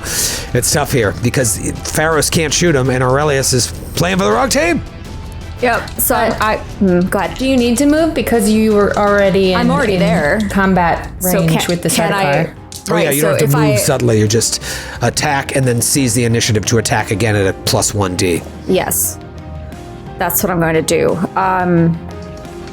So I'm spending to increase the quality of my knife. Yeah, we'll say that like something in the fight with Dresden made it sharper. I don't know. Right. So 2 I don't dice. know if you can do this, but let's. So we wanna rolling get 2 that up. dice, but potentially. Oh wait! As a master of arms, can I increase? Yeah, you can spend threat to increase the quality of it even further. But I think you did that already, or we talked about it, but you didn't actually do it. We talked about it, but we didn't do it, so I could do it now. Yeah, so I mean, again, I don't really know 100% how this works, but I think it's fun. You could be making this attack at a quality 4, which if you hit would do 6 points of damage. Okay, but I'm still rolling just 2 dice. Yes, but let me set the difficulty first. So he's going to Okay. try to block this. That is battle and duty. Oh no, 2 successes. I rolled a 13 and a 12, which are both under 16, but not under the 8 necessary to make that multiple successes. So 2 successes. Okay. is How what you many need. threat did she need to spend? Because Master at Arms says you can go 1 for 1 with momentum, but we don't have any of that. Yeah. Master at So Arms. we could do 1 threat instead of 2. So does yours say threat or momentum for Master at Arms? Because the starter card says spend threat. Yours says momentum. Let me see. I think so. I have to check the roll 20. I'm looking at it. Okay. And do you have any momentum to spend? Nope. Okay. So No. you'd have to double it up. Spend 2 threat to bring it up to a quality 3. Okay. All right. Yeah. Let's do this. Okay. Rock and roll. All right. So 3 dice. Or just, Excuse me, I bring it up to quality 2. You have 3. Did you buy another die? That's what I thought I was doing. Sorry, I'm a little Oh, no. confused. Yeah, no, it's just all over the place. You spent 2 threat to increase the quality from quality 1 to quality 2. You can then Yes. spend another threat to add a die. That's what I'm going to do. Great. So you got 3 die. You need 2 successes. God. A 7, a 6, and a 3. Oh, 6 successes, right? Because you use battle. Fatality. All right, so that adds 4 momentum. And because it was now a quality 2 blade, you I'm take sweating. you take him down to half HP. If you want to spend 2 of that momentum right now, you can attack again at a plus Yes. 1d. Yes, All yes, right. yes. So I'm gonna set my this is I rolled a 5 and a 6. So that's 4 successes, but because you seize the initiative to go again, that now ups it to a 5 difficulty. However, no. if you hit here, you will kill the Sardaukar. So I just need 1 success on a hit. Yeah, well you need 5 I successes. need 5 successes to hit him. Yes. That's a I kill only shot. have 2 die. There's nothing else I could spend You to can get another keep giving die. threat, but then you're really stacking the odds against you. You really don't have much of a choice, though. I know. This is the time to do it. Don't forget, you just rolled 6 successes. You do have a little momentum left. Yes. Would you say she complied with her drive with using her knife so good? Well, let me see what that drive statement is. It says, power comes at a knife's edge. Oh, no, or did you use duty as a sharp blade? You have a lot of knifey statements. I do. I did. Power comes at a knife's edge. I would say you complied with your drive statements. You have a point of determination. You'll need it. Okay. That I can then spend. You can spend to have an automatic success, Yes. automatic crit.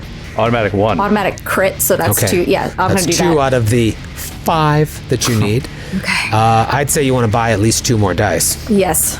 Wait, isn't it the determination isn't it basically buying an additional die that is an automatic 1? Is that right? I think it's one or the No. other. Choose one of the d20s Yeah. in your dice pool. Consider it to be a 1. Okay. So now I'm rolling 4 dice, and I have a critical success.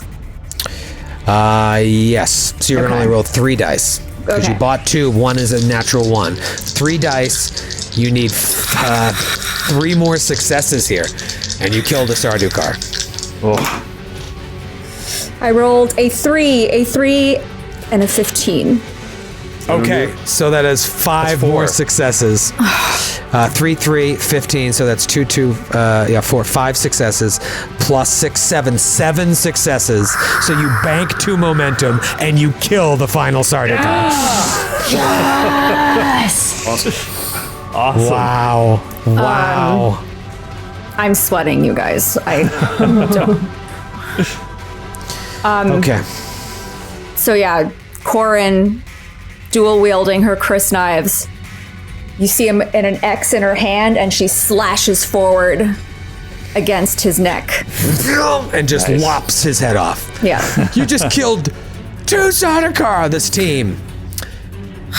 But now it's down to Elenia Houdin. Who knows what her name is now? She's so hidden deep in the web that she's been weaving ever since she was a child.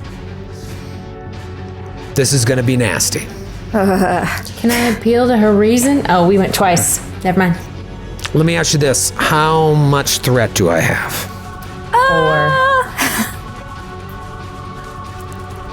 4 threat? Okay. I'm going to spend 2 to create the asset No, don't say it. Okay. I am then gonna throw that Gom Jabbar at one of the four of you. You'll have a chance to set the difficulty for whether or not that Gom Jabbar will hit. If it then hits and succeeds, that character will die.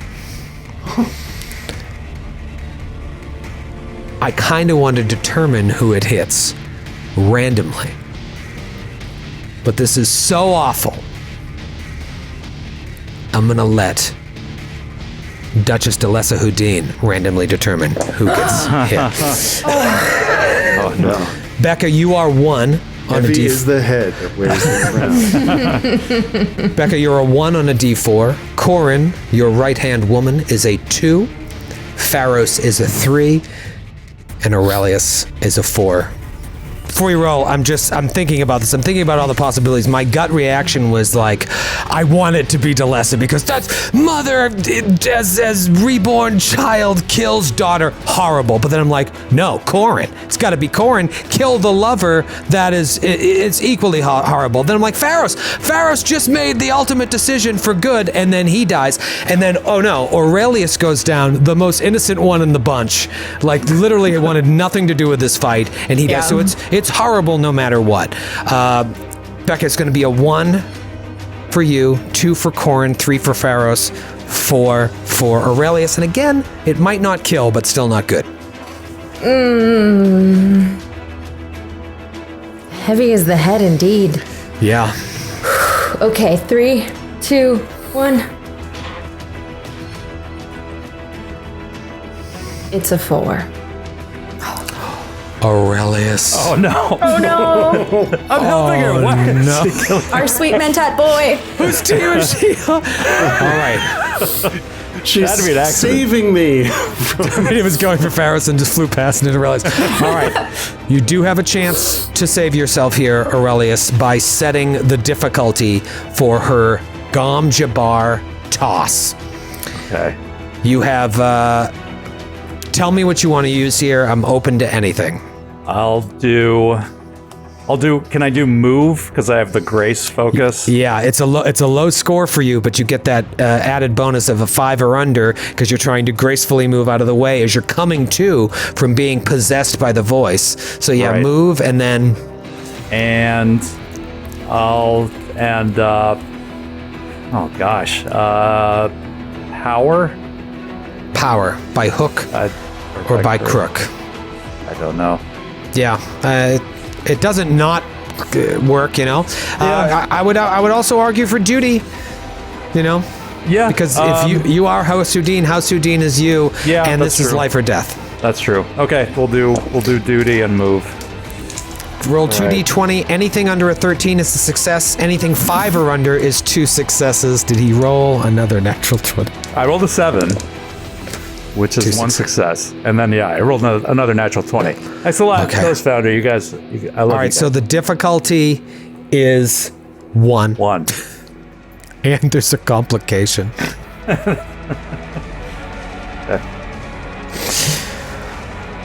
Dice in general just hate you, Skin. I'm so sorry. So many natural 20 and so many other occasions when this would be amazing. Today, not so much. All right, she is going to use move. The focus is body control. I'm going to say that's good. And I'm going to actually switch to justice here Okay. because she has some warped sense of justice for the universe to kill the most innocent. Well, you're all innocent, I guess. But literally the most defenseless person here. This is, I'm not even going to talk about the complication yet because I'm so sick to my stomach that this is happening. No, Justice 6, move 7, 13 or under, 2 dice. I'm just going to let the dice fly. Nat 20. So it was move 7 and justice 6. So that's 13 I rolled a 4. I'm not even shitting you. I rolled a 14 and a natural fucking 20. I cursed you. Wow. So I'm going to say the complications cancel each other out. She does not hit you with the Gom Jabbar, and now she is wildly alone and exposed. I want to take us out of combat, and I want you to cinematically describe what you are going to do here. Delessa, the fate of your reborn mother now rests in your hands. Are you going to execute her, capture her, torture? What do you want to do here? Command your team. I think we all catch each other's eye, and then we start stalking towards her like a family of cats as it fades to black, and you see us in a jalopy of an old what's the flying thing, ornithopter that we found, and keeping her as prisoner, like a zoo animal for the new house Houdin. And we'll of course turn her in to Harkonnen should they want, but offer that we could keep her on display for their amusement and that of the other noble houses. So ultimately, you choose to let her live. She is What were my you going to mom. say, Ross? And I have a question for the Duchess. Do you take Pharos' bargain of saving the life of Dresden Tyloris by returning from the desert, having found him? Of course we do. Why would we not save this young house lord that will implant himself for us? So alas, Pharos died out in the desert, swept away, devoured by the mighty worm, the old man of the desert. But thankfully, the young Dresden Tyloris was saved from the terrible clutches of this abominable ex-Bene Gesserit. He greets his mother and father tearfully, and as he holds him, he's like, "At last our household is secure," and his eyes meet the Duchess. The house is saved. And we are to be wed. That's right. Wow. Quite the promotion. Aurelius, how do you smooth over the fact that a Harkonnen guard was killed in your escape? I go through. I find some technicality in Arrakeen law that allows a guard, anyone in the service of a house, to be murdered by anyone else if they wear their shoes wrong or something. So you find some loophole I found a loophole. explains away what happened. And Corin, your Duchess, your lover, is now to be wed to Pharos. Little salty, but it's for the best. And perhaps an evening as like duties draw to a close, like you can see like Dresden in quotes, like draw a curtain to the adjoining room where he will sleep alone. Yeah, I'm like, leaving- I'll take it from here. Exactly. and in the darkness, like you see just kind of like him like turn into this gray homunculus. Just kind of like staring into space and contemplating a future he never could have imagined. So weird. Wow. And so we wrap up our story. Let's say we wrap up back at the Opera House. It's another opening night, and the crowds are rolling in to check out yet another one of House Houdin's shows. Maybe they've convinced Tyloris that we should keep our names separate. Who knows? Or maybe it's now the House Hey, no, that's what it is. It's the House Tyloris Opera House now. And, you know, what you said, you improvised this in the first episode, Ross. You were like, it's the story. The story ends with the hero coming back to life. Do you remember you said that? Oh, wow. Yeah. Incredible. You thought he was dead. Yeah, and the whole time I knew I wanted Dresden to be a fake out, and so that's what happened. So now maybe this show that you put on is a dramatic retelling of your exploits here, but everything is vague and shrouded Veiled in and- metaphor, so you don't quite know what's going on. And the Duke and Duchess Tyloris are watching as Pharos, as Dresden sits hand in hand with Delessa, all for show, and Aurelius and Corin are there watching. And the show ends and the lights go dark. And we will pick it up here sometime in the future. Thank you guys. Ross Bryant, Becca you, Scott, Troy. Skidmar, Nora Ibrahim. You guys are such a joy to play with. I really, truly feel blessed every time I get the chance to play with all of you. And I will miss this. I will as much hard work as this was, I'll legitimately miss playing with this group. Let's do it again sometime. We'll miss you, Troy. Yeah. Please, great stuff. All right. Thank you. You're somebody else's problem now. I won't see you next week, but be sure to tune in for episode 6 of Inherit the Sand, where everything is about to change. Good night, everybody.